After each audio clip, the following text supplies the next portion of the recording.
And it's kind of fun because you almost feel like she doesn't know you're in her past. So she's Yes. in first person talking about her past in a certain way, Mhm. and yet we are experiencing it in a slightly different way. Mhm. And there's something fun there and having to piece together the threads of what is true and what's not true and what was the impact on Anna Robbins, and when is she going to kind of explode with the past.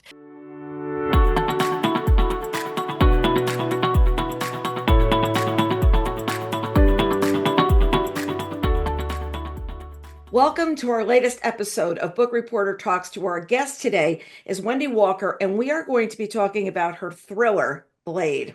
I loved this book. It's Book Reporter Bets On selection.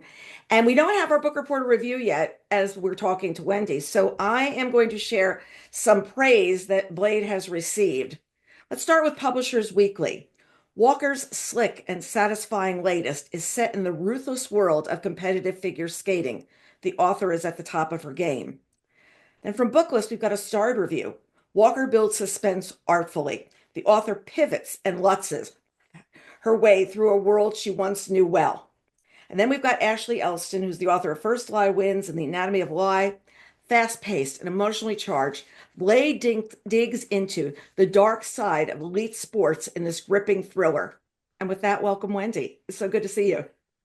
Good to see you. Thanks for having me. So let's start with you telling us about Blade. What's your pitch for Blade for all of us? Okay. Yeah, so Blade is about a teenage skater who is accused of killing the assistant coach at her training facility.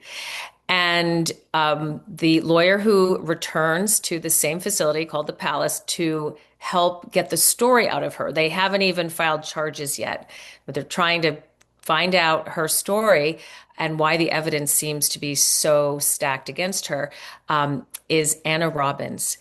Anna is now an attorney who specializes in defending adolescent criminal suspects. And she also used to train at the Palace 14 years ago. So to return there and help young Grace Montgomery, she has to face a lot of her own demons and possibly uncover some deeply buried secrets at the Palace from her years of skating. And you get into it like on page one, like you do this Yeah. setup right from page one. Let's go back for a second. You know this world of skating really well.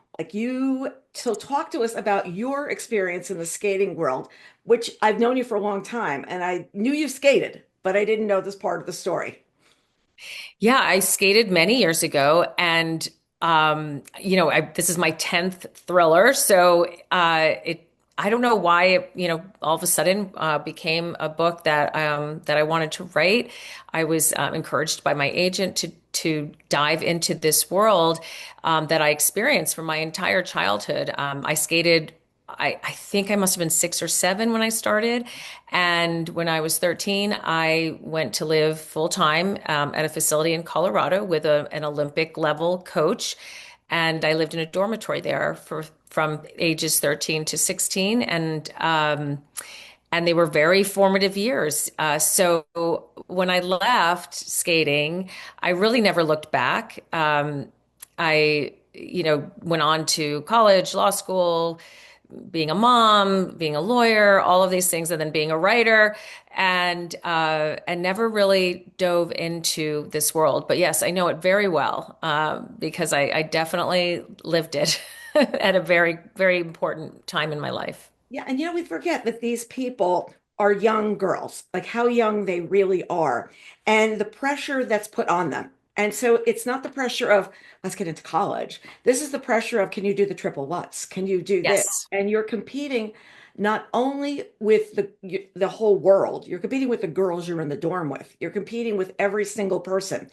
And I think that for knowing that world so well, it's the reason the story means so much because you're not writing from, well, I think it happened like this. You're saying this is what the dorm was like, this is what the people felt. So, what part of the story came to you first? Where did you begin? Well, wow. I knew there had to be a crime, and I and the you know and in my mind, the hardest thing was to not make it a story about grooming, like sexual grooming, because when we think about the dark secrets in athletics and sports involving children, I mean, that is obviously a very important topic. We hear about it all the time, but I didn't want that to be the story of Blade. So I chose a murder and then from there I thought, okay, who's going to be murdered, who's going to be accused.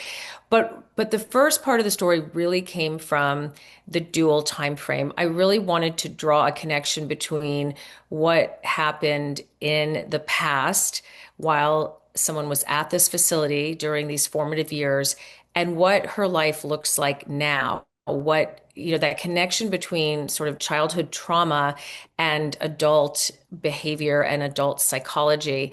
And I knew I was going to have this juxtaposition of past and present. And it played around a lot with whether it would be looking at her backstory through her own memories and through her, internal thoughts, maybe some flashbacks, and then having another point of view of Grace Montgomery, who is in the present day accused of murder. And it became very clear that so much of the story happened in the past Mhm. that had to be its own point of view. It had to be told in real time, almost as if we are seeing Anna's past over the period of 3 years while we're with Anna in the other chapters in these 3 days while she tries to save this young skater. And it's kind of fun because you almost feel like she doesn't know you're in her past. So she's Yes. in first person talking about her past in a certain way, Mhm. and yet we are experiencing it in a slightly different way. Mhm. And there's something fun there in having to piece together the threads of what is true and what's not true and what was the impact on Anna Robbins and when is she going to kind of explode with the past. So those were the structural part of it, and the crime were the first things to come. Yeah, because it opens with Anna, who's this former skater. She's coming to defend Grace, and she's meeting her for the first time. And what I like is it's cold open. As far as I'm concerned, Yeah. usually what's in movies, a cold open. And so when we get there, you're right. We see right away what's going on. It's in the first page. If you get to the first page, you know, okay, this is where this book is going to go from here. Yeah. They both have something that's going on in their lives. I love that you Yeah. called the training facility the Palace. And we always think of these little athletes on the ice. I call them little athletes because they're usually young, Yeah. like young princesses. So I thought the name of the place was perfect. So let's just talk about the Yeah. because it's like, Yeah. oh, here we go at the Palace, you know. Yeah. So a lot of skating centers are called, Ice Palace, and there's some glamorous name. Um, now there's one here. They changed the name from Ice Rink to Ice House. So they're trying to, give them like a little more flavor. So that just popped into my head. It was like an obvious kind of go to make it sound very grand and illustrious, where all of these people would come to train under, and the coach is a woman, so she's the queen of the palace in a sense. And and I just have put a little bit more spin on it. Where I trained was in Colorado Springs, and which is a small city, and so I made this skating center in a very isolated, fictitious town called Echo, Colorado. And I nestled it in the mountains and sort of put it geographically near Colorado Springs, but it's definitely not a real town. And I made it much smaller, much more insular, so you could really get a feel for what it would be like for a 13-year-old to suddenly have no access to any other resources for friends, for adults to lean on. All she has are the players at the palace and in the dormitory, which is called Avery Hall. And so the setup was kind of important, and the name really it was such an easy name because there are so many rinks that are called the such and such Ice Palace. So I thought that would be a familiar note to strike with people who follow skating or who have skated. I love the way in all your books you set up place. And you really do it here because I felt the isolation. I felt like there's this long, windy road to get to the palace, which is, the place that people want to be. The other thing I looked at too is coaches here some feel like parents to these athletes, like the way they're looking at them is they're looking for them to judge them and help them, and you'll get to nationals and you'll do this and you'll do that. But they're really not. They're really there. These kids are really on their own when you come down to it. There's a house mother at the house. They're 13 to 16 years old, let's say, and they're relying on each other. And a coach that basically will give them a hug when they walk off, maybe, or go back on the ice and twirl again.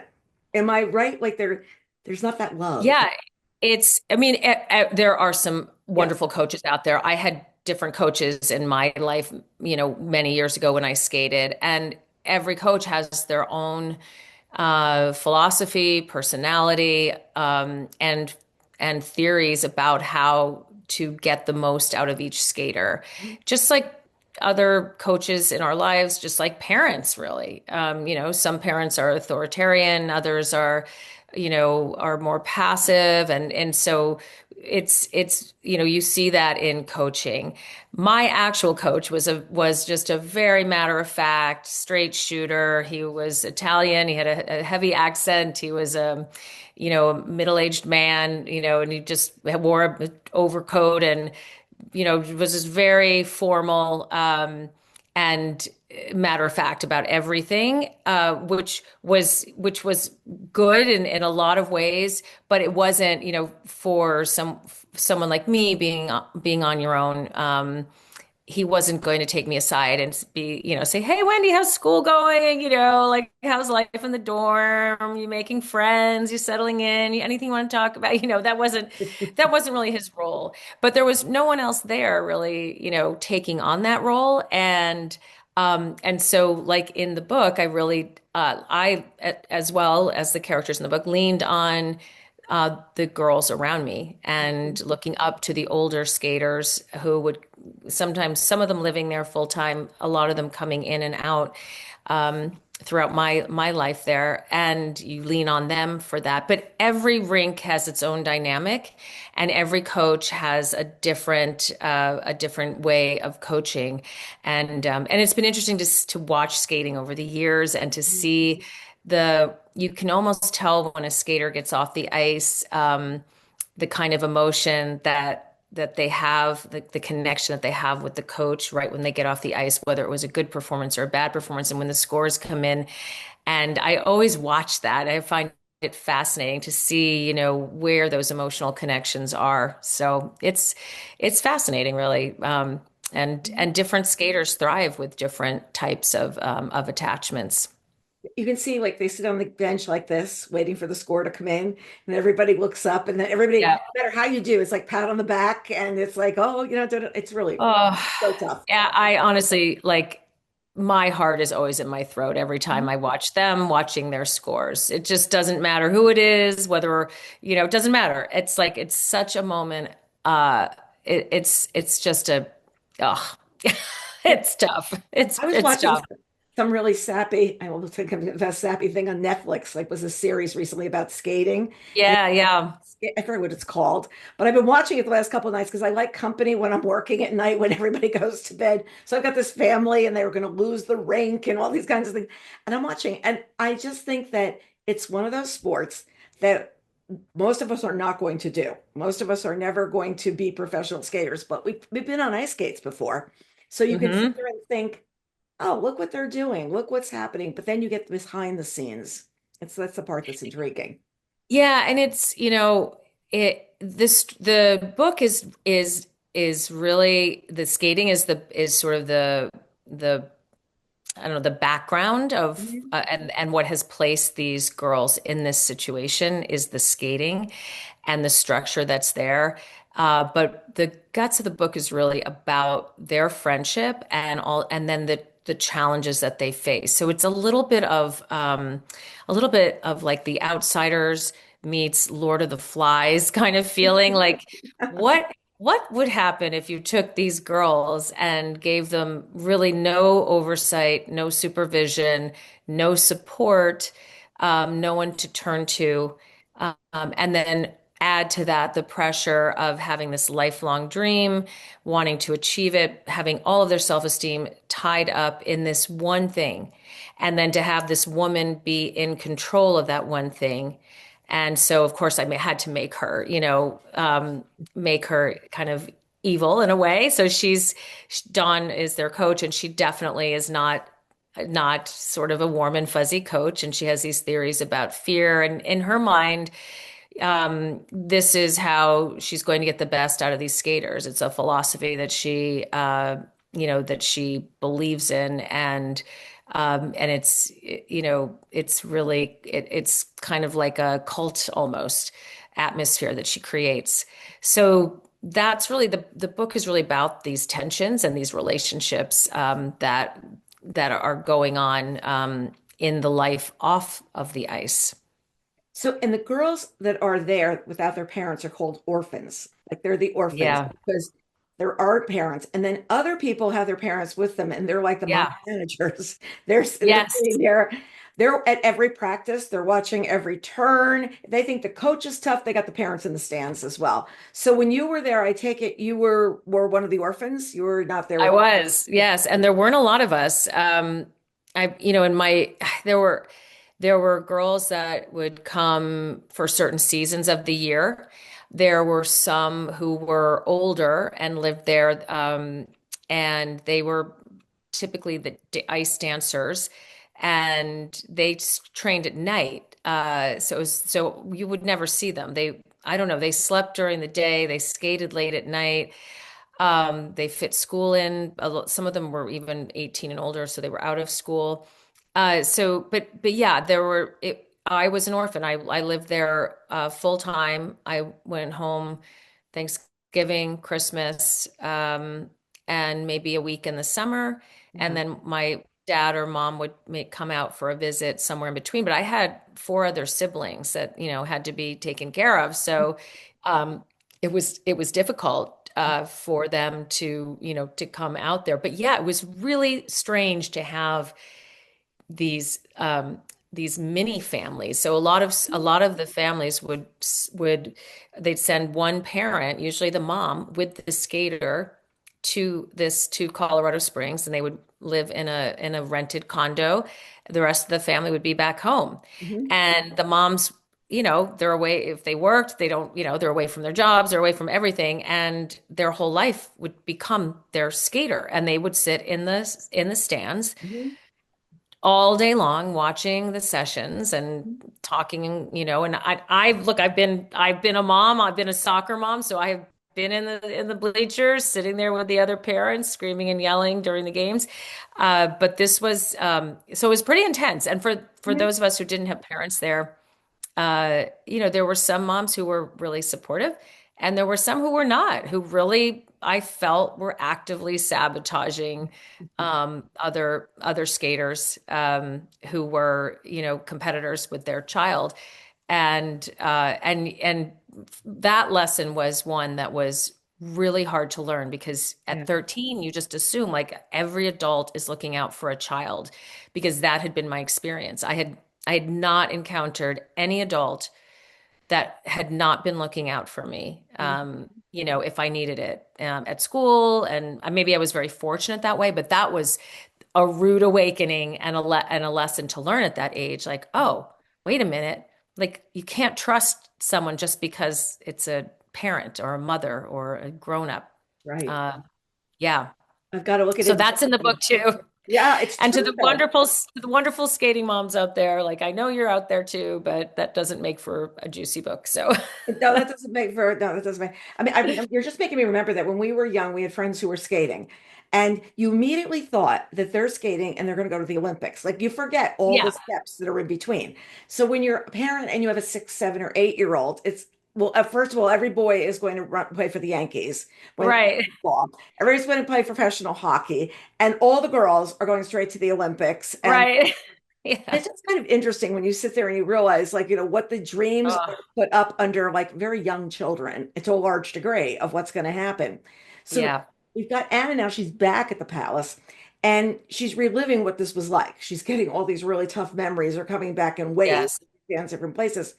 And it's something like points. I felt like being in her position was so hard because she had was separating the past and the present. Like, I'm here for this. And it gave the story this really good tension that I felt. Oh, good. I was feeling her, I'm here, I'm going to go do this. But wait, how did I really feel while I was here? And there are these dark emotions that are coming over her that sometimes she has to pull back and say, what's my job? What am I doing? Yeah. Yeah. I caught the Yeah, I mean that was I wanted to bring her right into the eye of the storm and in this compressed time frame, and then I added a snowstorm so you could feel the isolation. When she goes to the palace, it's empty. They've shut down for this storm. And so all that's there are the memories of the past for her. So she's not sort of inundated with, oh, look, everything is new. It's the same structure and it's empty. So, when she goes there and then she takes all these steps and has to kind of go back in time because something happens in the first chapter that makes her think the secrets from her past might somehow be woven into what's happened with the murder of this coach who was there when she was a skater as well, and who had done was intertwined in her life and the lives of the other orphans, in ways that were not so healthy. Mhm. So she's having to go back and think like, oh my gosh, someone murdered him and I have a history with him and so do the other orphans. And so she starts kind of doing an investigation a little bit into her own past and the other orphans, but also into what's happened in the present day. So it unfolds pretty quickly. Mhm. But that was also the fun of writing it, Mhm. was in the structure to have each chapter, even though you're switching, but have the things that you're seeing in the past bleed into the next chapter of what she's grappling with in the present. Mhm. And then whatever happens in that chapter then bleeds into the next chapter going into the past so that it doesn't feel like like a jarring Mhm. back and forth, but more like sort of like ocean waves, going floating through past and present. So it was fun to structure it that way and be able to see it in that way. Yeah, you're right about riding the waves because you're going to go, but something's going to smack you again right behind you. There's Yeah. something else coming. There's another one coming. There's also something that you mentioned at one point where they're setting her up to peak for the Olympic cycle for one of these skaters. And I love Yeah. that line. So, what does that mean for an athlete? Like, the coaches are saying, so and so, her ability, her age, her everything will make her right for that particular time. Yeah, because it comes along every 4 years. So timing is so important in terms of when that skater will peak, and also, so if you have a skater who's new and up, who's rising and young, and you can see, okay, this is, she's just going to keep going up, and this is the Olympic year we want to hit. So you want to get her into the senior division at a certain time, or maybe you want to hold her back in junior so she can do really well on the international stage at the junior level.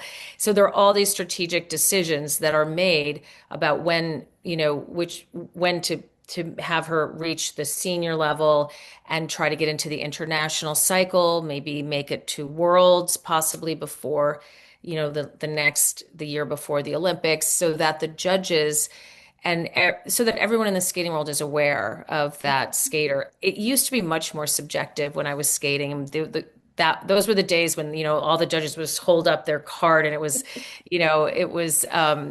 uh, the Russian judges. There was always like controversy, with the Russian or the Eastern Bloc. This when the Yes. Soviet Union was still the Soviet Union, and it was Europe. the Eastern Bloc, and they would all hold up their scores, and it was just one score, or no, and I think they had two scores, one for artistic impression and one for technical. Now it's a very detailed scoring system. But there's still subjectivity in it. Mm. So these judges, they know what skaters are coming up up the road. They know what they're capable of doing. But then you have skaters who have come back, that like Alyssa Liu, for example, who took some time off and came back. Amber Glenn, who's been at the senior level for a while, has had ups and downs. And, they, again, it becomes strategic. Like, okay, well, this, didn't quite make it at this Olympics. Do you want to stay for another 4 years? What should those 4 years look like? So it becomes very, very strategic. And of course, you can't always count on where that skater will be physically. They could be Mhm. injured or emotionally. I've been so like happy to see the conversation about the emotional Mhm. impact Yes. on these skaters, and when they've been willing to come out and say that they've been struggling with anxiety. Simone Biles, for example, to come out and talk about, what it was like to, not be able to perform, to do all of those moves. I forgot what she called it. The There's twisties. I think with the the twisties. twisties, The yes, twisties. If I go up there, I don't know if I'm going to come down right because I right. can't And see it in that's my a head. You It's a know. disconnection. It's a disconnection between mind and body, like of muscle memory, Mhm. and that can be caused by adrenaline and just self-doubt, and something is just not clicking. And I love that she came out and talked so freely about that, because when you're like gymnastics, when you're out on the ice and you're doing these jumps, so much of it has to do with just having your everything, mind and body, be uninterrupted by adrenaline and cortisol and all these other chemicals that are ignited when you have fear.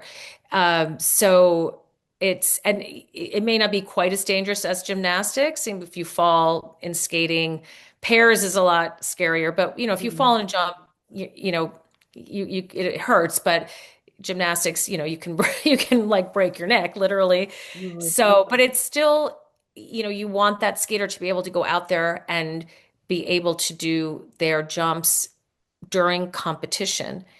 And that's the thing about it. You have, those 4 minutes and then the short program as well, but you have those two performances. That's it. Okay. And that could determine, and the pressure is so intense, that, if you have a year where you don't do well, how can that not get into your mind and how you see yourself, you know?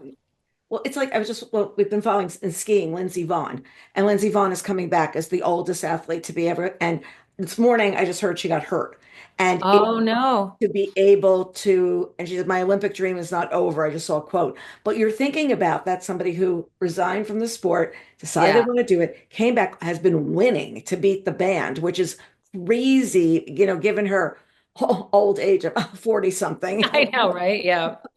But I think that it's, you don't realize the pressure until you're actually sitting and watching and saying, oh, if something happens, if you do something where nobody thinks you can perform at that level at this moment, then you're not going Yeah. to be picked. You're not going to have this happen. Yeah. You recently wrote this Yeah. terrific piece for People, terrific one about your skating days. We're going to Oh, talk about it. thanks. And was that writing cathartic to you? Like writing that piece, like putting it all down? Oh boy. I've it was, what was hard about it was cherry picking which parts were important, Mhm. because there were so many components to that moment, when I decided to quit skating. And so I really spoke with my publicist a lot about which components are the most interesting to, Mhm. and which ones really tie it together. Because it in my mind too, it was one of those things that can happen in life that you just, wonder, the universe sent this gift to you, Mhm. because my idol Mhm. growing up was Lisa Marie Allen. And I remember watching her in the 1980 Olympics. She was this beautiful, tall, blonde girl. She was 19 in the Olympics, long legs, beautiful lines. And she placed fifth in the Olympics, and she joined the Ice Capades, and she was in the Ice Capades when I at some point when I moved out there, but she had trained at the same facility with a different coach, but at the same ice rink. And her mother had also moved out there to live with her while she was training. And her mother never left because she had a job and her life, became part of that community. And she would take in skaters as boarders. So when I got eventually asked to leave the dorm, and by the way, I got such a funny message on social media from another skater who came to the same dorm after me and also got asked to leave for the same thing, which was breaking curfew or sneaking out or something like that. Um, and I was eventually asked to leave the dorm. And so I ended up living with Lisa Marie's mother. And so Lisa, she would come home for visits from the ice capades. And when she wasn't home, she had the master bedroom upstairs. And I hope she's not listening to this, but I used to go up and just she had all of her costumes in these garment bags. And I would just like they were black garment bags. I would just unzip them and just look at them. I love this. And it didn't touch them. They were like, it was like, oh, she wore that at the Olympics, she wore that at nationals. And they were just these beautifully preserved, dresses, like almost like Princess Diana's, gowns and, things like that. Like just to me, they were these, precious pieces in a museum in her closet. But she would come home and visit and I would sometimes go out to dinner with her and her mother and one time, the last time I think I saw her, she knew I was having a really rough time and my skating had declined and I just didn't know what to do about it. And she said something to the effect of, can you do anything else? Like, is there anything else that you're good at? Because there's a whole world out there. And she, she said, I'm in the ice capades, but that'll be over, in a few years. I'll want the next batch of skaters and then I'll probably coach or whatever. But, you know, like there's a whole life that happens, even if you do make it to the Olympics, there's this whole other life afterwards. Right. So you could start that now instead. It was that kind of message. And whatever the exact words were, they prompted me to really think hard about what I was good at and to see those things as valuable. And I was a straight A student, but to me, that was nothing. It was just, who cares? What does that get you? And so, yeah, when I quit, I just threw myself into academics, and that really became, for me, the replacement of pursuing a dream of being in the Olympics. It was then getting into the best college, landing a coveted job, getting into the best law school, and then I kind of got off the treadmill and started a family and all of that. So, but for many years, that I found another path, and it was all because of her. Is becoming a best-selling author. I think we need to find her. I think we need to find her. Yeah. I think we need to send her a copy of the book, copy of the People piece. Yes, I know. I Hey, have been, I know. I have been meaning to, try to track her down and see if I could get her a copy because I haven't, it's been many, many years but since I've she seen had a her. real impact. And you think about that, a real Huge impact on impact. my life. Yeah. And it was Yeah. the thing was the triple axle, like the triple axles, like you Yes, yeah. triple axles in your life. You know what I mean? And you've conquered those. But that particular triple axle on the ice, that was the toughest move at the time. Now what's the toughest move? Well, it still is actually. So when I was skating, which was many more years ago than where Blade when Blade is set, it was for women. Women could get by with a double axle and maybe one triple.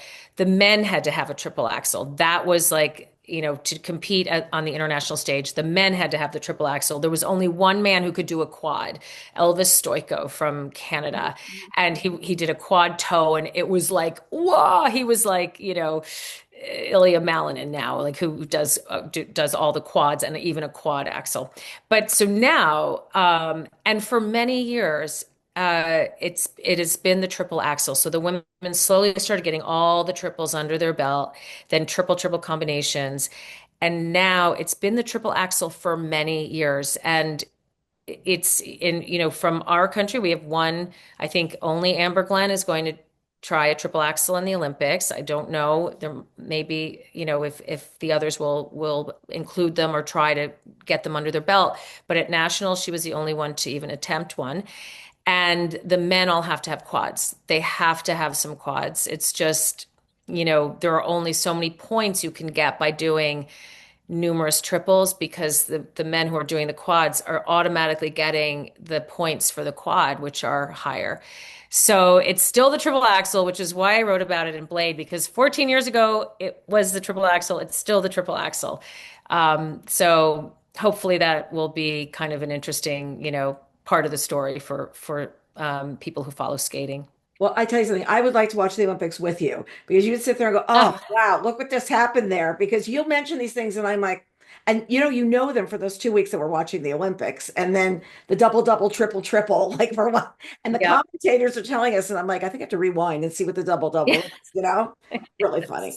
But you also have these tidbits that, like, the water takes longer to freeze after the Zamboni melts the top layer to even out the grooves. Okay, Yes. that is this little line in here, but I really think that that's the kind of thing where you know what you're talking about. It's, oh, I see the Zamboni going. I'm like, oh, now they can go out. No, no, no. You have to wait for it to freeze a little bit before you want to go out and skate, or you don't. Yes, you have to wait. You always have to wait till the ice was dry because um, otherwise you just sink in. It would be kind of soft and the groove you'd make even deeper grooves. And also we used to go around with snowballs and you kind of see this if you watch some of the B-rolls footage at the competitions, but you'd go out with snowballs and where the skaters put their toe pick in to take off for a jump. Sometimes when they land too, if they land really hard, they'll take a big chunk, a divot out of the Yes. ice. So they'll have all these, the volunteer skaters will go around pick up the flowers and stuff, and then before the Zamboni, they'll put a big chunk of snow, pat it down, and then the Zamboni smooths over it, and then so the holes will fill in instead of having them waiting for that. Otherwise, it's just water that fills in, and then it takes a long time for it to dry. So they'll pack down some snow and put the Zamboni. I Yeah. tell you, I'm coming to, feel free to come over. I would just like absolutely love it. Did anybody who you trained with go on a huge fame? Did you watch anybody from your? A friend of mine, Paul Wiley, won a silver medal in the 1992 Olympics, I think. And he was from Colorado. I knew him very well. Other than that, no, actually, no one from my time at that rink.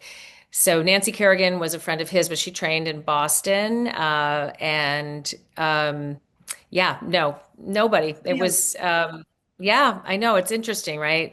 Everyone, but that's the thing is it's well, right after me, a woman named Nicole Bobeck trained and she did well. I can't remember how far she got, but definitely not, a household name right. like Michelle Kwan. And actually, I just went out on with a TikTok influencer who follows skating. She wasn't, I don't think she ever skated, but she loves skating. Right. And so she does all these skating videos and things. And we went out, she does this like man on the street thing. So we were out on the street at Rockefeller Center and we were she was asking people, what they knew about skating, if they could name one figure skater. And I chimed in at one point and said, someone said they didn't know any skaters. I said, what about Dorothy Hamill, Peggy Fleming, Scott Hamilton? Never heard of them. And I was like, what? But it's interesting now because I feel like because we all get our news in these little silos Mhm. from social media, that it used to be everybody, we only had three channels. So Right. whatever was reported on those channels, that's the news everybody got. Yeah. So everybody knew the famous skaters at the Olympics, the skiers, and then all the other news in the world. But with sports, we all heard the same news reports. Yes. And then there were magazines and whatever, but not a lot of magazines about sports either. So that was it. Now, if you're not interested in skating, you could go through your whole life and never hear the name of a famous figure skater. Right. If you don't follow hockey, same thing, or any sport, Right. because we're only being fed the things that, the algorithms know that we like. And it's kind of I don't know, it was kind of scary because I thought, well, where's our community, where we all kind of have the same kind of icons and where we hold the same history Right. of what's going on in the world. So, It's like that but drum, dun, dun, dun, dun. Like when the Olympics, that music, dun, dun, dun, dun. yes, They remember yes, for about 2 weeks, maybe 4 weeks yes. after. And then it's like, who are these people? Like, even like Phil and Steve Mayer. Like, okay, they were huge skiers years ago. If you say those names to people now, they're like, Oh yeah, they're like, what? Who's well, in fact, years ago, we were in Sun Valley and they were in Sun Valley. And we had one friend who was always trying to one up everybody on everything. So we were on the lift with them and we skied down the hill. So when we got to Vail, I said, we skied with the Mayer brothers. It was really cool. And it was Wow, that's a funny incredible. story because we just were on the lift and we were on the hill. We lied, but you know what? That's okay. That's all right. Yeah. So this is your 10th thriller, your 12th book. You knew this Mhm. world. Did that make writing this book any easier? Oh my gosh, it made it so much harder, actually.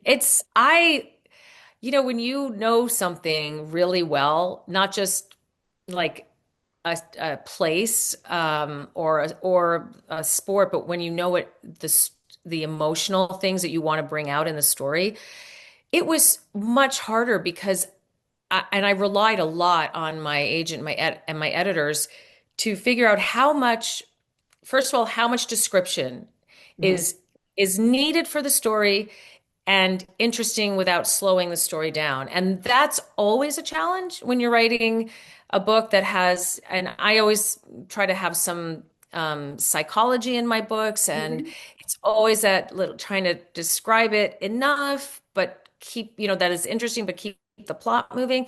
With this, it was like exponentially harder to do that because I know it, so I don't have to explain it to myself, and I didn't have to learn it. So a lot of books, I will have to do research, and I kind of know what did I know before I did this research. That's how much most people probably know. So I need to fill them in on, a lot of what I have learned to get them up to speed for the plot. But with skating, like they don't necessarily need to know every detail of a jump. When you're describing the jumps, how you go into it, which edge, you make a three turn, which foot, use a toe pick, you catapult into the air, how many turns, how you land, and just how it feels to be out there, the scoring system, like the Zamboni, like all of those things. So it was actually a lot harder, and it was harder emotionally too because I had sort of put those years away in a little box, Mhm. how we sometimes do with Yeah. parts of our lives that are Mhm. over, Mhm. but impactful but over. And we don't ever have to go into them because I have very little to do with skating now. So it was all packed away. And in my mind, it was this box with, big red letters like, trauma, caution, do not open, without supervision of a therapist or something. So because they were such difficult years for me, and because it was the first time in my life that a dream didn't come true, which is such a Mhm. hard lesson to learn. It really is. I mean, I think a lot of young people go through it with college, when they dream about getting into college. Um, but I think, we temper that with, okay, well, there are all these other colleges. But when you have a dream like making the Olympics in figure skating, there's not much else that's comparable to that. So it was hard. That box was not one I ever really went into, but I had to go into it to write the book. And I also knew that I had to find the good pieces. I Mhm. had to dig through and find the good memories because I had to that into the book. Why are these girls here? Like it can't, they haven't been thrown into prison. Like they chose to be here. They love being on the ice. Why is that? And I had to kind of rediscover what I felt about it. What does it feel like when you gain a level of, proficiency on the ice that sets you free? At Mhm. first, it's very confining when you get on the ice and you're trying to learn, like you can barely walk, and it's, a relief when you get back on the floor and you can, have your balance. But when you learn how to move that way on your blades, when you stop worrying about falling and you're just flying and, forwards and backwards, forget about spins and jumps, but just even how fast you can go and how far you can tilt your body on an edge and and just glide. It's like freedom. It's really truly a joyful experience. And so I had to find those memories and recapture those. So that part of it was kind of cathartic, but also challenging. Yeah, it So was a challenging time. So you recently got back on the ice. And what was I that did. like? Oh, Had you skated in between? Like, did you take your boy well, skating? I What did. Yeah. So the last time I skated for years, I would, not skate for a couple of years. I'd go back on the ice and it was all right there. I could even, if I, went a few times, I could get some jumps back. I could always get back at least like a double toe loop, which was my best jump for years, even into my 30s. And my kids would be like, whoa, mom did a double toe loop. I could do a spin. I could do spins and they weren't probably as good, but I could do them. Mhm. Um, but my kids are grown now, and the last time I looked through all my pictures, and the last time I think I was on the ice was 15 years ago. So when I got back on, I really just thought it would be like it had been before. I didn't think I'd be able to jump or maybe spin, but I figured I'd take off and start doing crossovers and whatever. And it was shocking. It was as if I had never skated before. Like I actually looked up and my boyfriend was with me and he was a hockey player. So he got on and I'm like, okay, film my first moment back on the ice. I'm gonna, skate towards you and fly away, whatever. And I got on and I started to stumble and I looked up and I said, something's wrong. Like something's wrong. And I thought something was stuck on my blades or maybe on the ice because I wasn't moving. And I just kept going and step by step, it like really started coming back. But that was the muscle memory, the Yeah. mind Okay. body connection that wasn't there. And, all of our movements are like, our nerves, muscles sending signals and back and forth. That's what makes us be able to do any movement. So this kind of movement I hadn't done in 15 years, and I think my brain was ready to toss it out with the trash. Like, I guess we don't need this anymore. So luckily, it came back enough. I was able to stroke and all of that, but I haven't tried a double toe loop. Yeah, I was That's gonna say, or not yet. not yet. I could do a little spin. I can do a little like a tiny little spin, but that's as far as I've gotten. But it was kind of shocking actually, Yeah. and I had a lot of respect for what it takes to, to gain those skills. So definitely stop taking them for granted. Yeah. I still love going around in a circle on the ice. That was really fun. Yeah. But I Yeah. never did anything hard. Like we used to go to the park and there was a pond and the pond, Yeah. you go do that. And then you'd sit on the side and you put your skates, your shoes back on, you go home. Yeah. So but it was really fun. I always enjoyed if you went to a rink. I didn't do Yeah. anything hard. So they're dual timelines. Did you write all of one first, or were you really going back and forth the whole time? I always go back and forth because I want to make sure I'm uh, like I said, bleeding one into the next. So I plotted it. I'm a plotter, so I had the plot. Okay, what had to happen in each of my chapters, and then I go back and when I'm writing them, and I try to have the same momentum, like if whatever Anna's experiencing in the backstory, I try to have some mention of that or something, some common thread in the front story. So there's a reason you're learning everything in the backstory. It's relevant to the front story. So, yeah, so I definitely always write them in order. In order of what you're doing. Yeah, Doing. So was the title always Blade? Was that always what the title was going it to be? was. It was. Yeah, it was always Blade. Yeah, it was always Blade. I really Yeah, love. Oh gosh, thank you. I'm trying to get good luck. The other's good luck. The light is like coming in. I said I had to put it on that shelf, but I just love it. I think it's so Thanks. terrific. It was hard, the original, it's hard to do a cover with the title Blade without having a figure skating blade because if it's a thriller, people might think it's horror, but then you Right. don't want it to feel like it's a YA sports Yeah. romance book or something. So it was hard. We went back and forth. This was a tough cover because we really wanted it to, make sure it was a thriller cover, not a horror cover because of the title, but also not have it be just categorized as, like a sports book, because it's really not. It's really a thriller. So So let's see, heated rivalry. Anybody who's finished all those, I know. here's your ice book. You can keep going. Here you go. Yeah, Here you go. yeah, exactly. I know, and This will cool you off after heated rivalry. That's for sure. it's so funny. I started watching it the other night. And I was like, oh my gosh, this is like, Oh yeah. yeah, Yeah, I binged it for yeah, sure. yep, Yeah.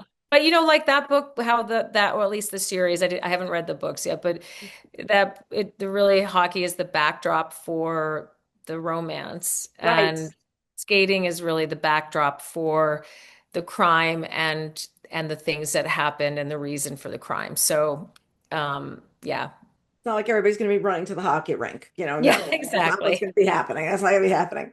So Julia Whalen voices the audiobook, and we all know Yes. Julia is amazing. What about her narration worked for you? Like, what made you say, she's it, she's on? Well, she's always it and on for me because I also write Audible originals.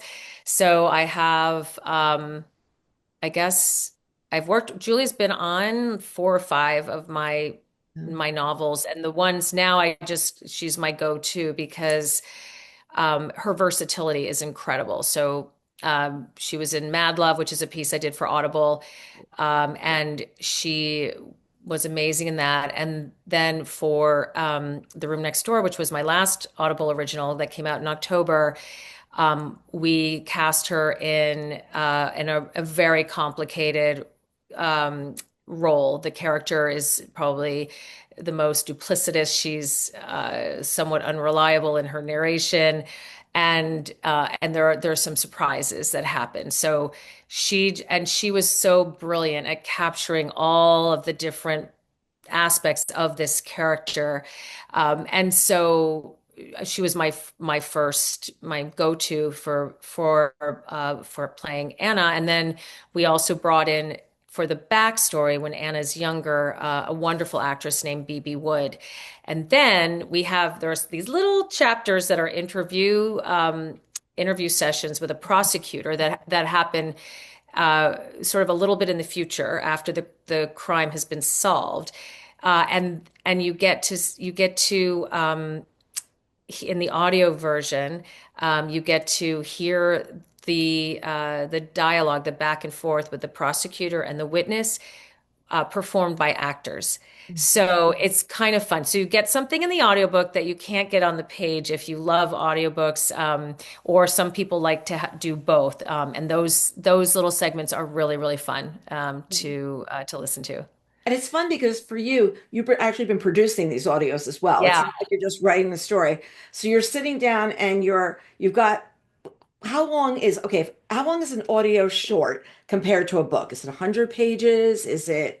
What are you talking? It's hard to say, like, because they're produced and there's sound effects, there's music. But the last piece I did was a full length novel. So it was 90,000 words, which is, a full length thriller novel, about 80 to 100,000 words. So right in the middle, 90,000 words. And Blade was shorter actually than The Room Next Door. Mad Love was a shorter piece. It was probably, um, I don't even know how many words, maybe 150 pages. They turn into scripts. It's actually really fun when you are also producing them because then you don't have to you kind of have the final that you're going to be working with. But I get to be in the recording sessions. So if there's something not working in the script, it just isn't sounding right, or for whatever reason, the way it's being performed by that performer, you feel like something would be better. I would just sort of hit the button and say, I'm sorry, but can we change that to this line? And you can rewrite it in the moment. So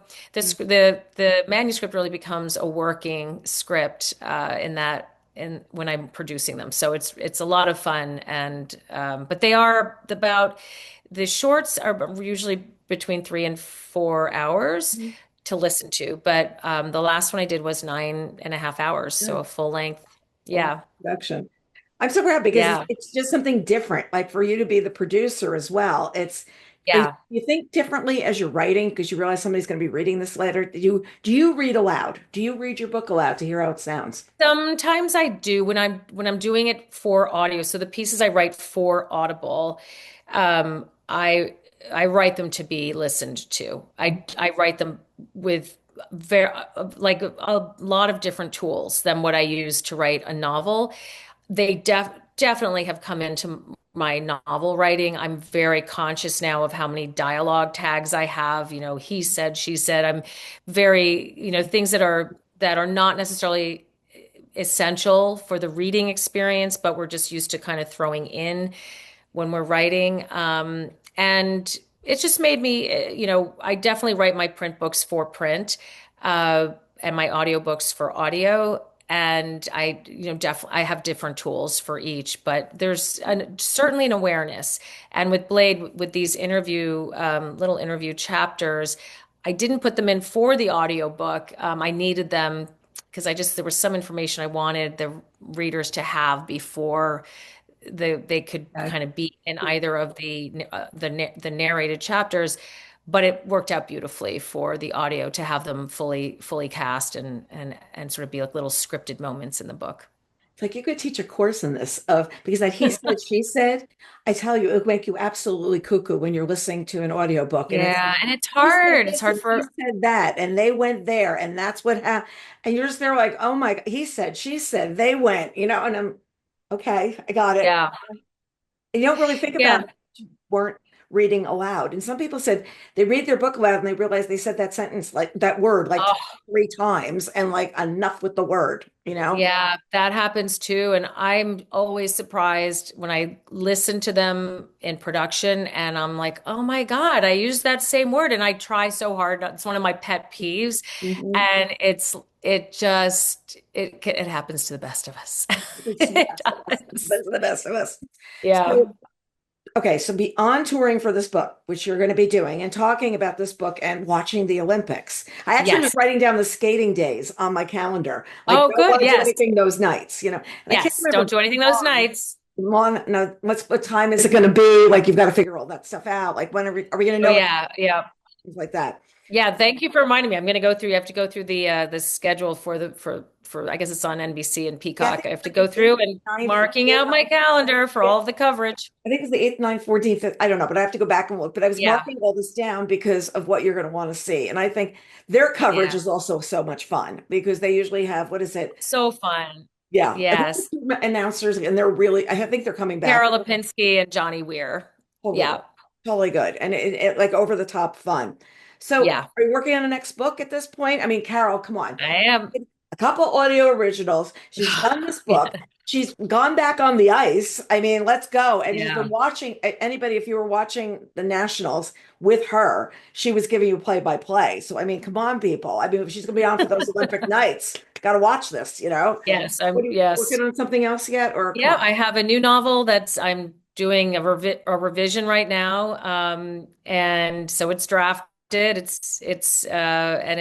don't think it's going to change that much, so we'll see. But it's set in wealthy suburbia. It's kind of a Romeo and Juliet story. A handsome young man from the other side of the tracks, and sort of uh, a beautiful girl who from the wealthy town, and we are going back in time to when they meet and fall in love, and then also 10 years later when he's getting out of jail and she's marrying someone else. And Whoa. of course, there's a murder. So there's a love triangle. There's a love story, a very heated love story, and a lot of suburban culture that I think will be fresh and not what we've seen before. Hmm. So I tried to really go deep into, go beyond just people like to have money and they become, you know, shallow. I've lived in suburbia most of my life. I grew up here, so it's another familiar venue for me to be writing in, and hopefully I'll be able to bring something new to this setting and this sort of atmosphere that we haven't seen before, and with a love story. So I think this is the first time I've written a love story head Ooh. on. So Maybe that yeah. has something to do with where your wife is right now. Possibly. I Possibly. don't know. Possibly, Carol. Come on. Yeah, maybe I'm getting happier in my older years. I don't know, or just less trying lightening things up. I've had done a lot of dark material, but I think there is such a hunger for love and love stories Mhm. that we're seeing with the explosion of romanticy and Colleen Hoover and, magical realism that's, people are loving just these things that are taking us out of darker subject matter. Yeah. And it's fun. It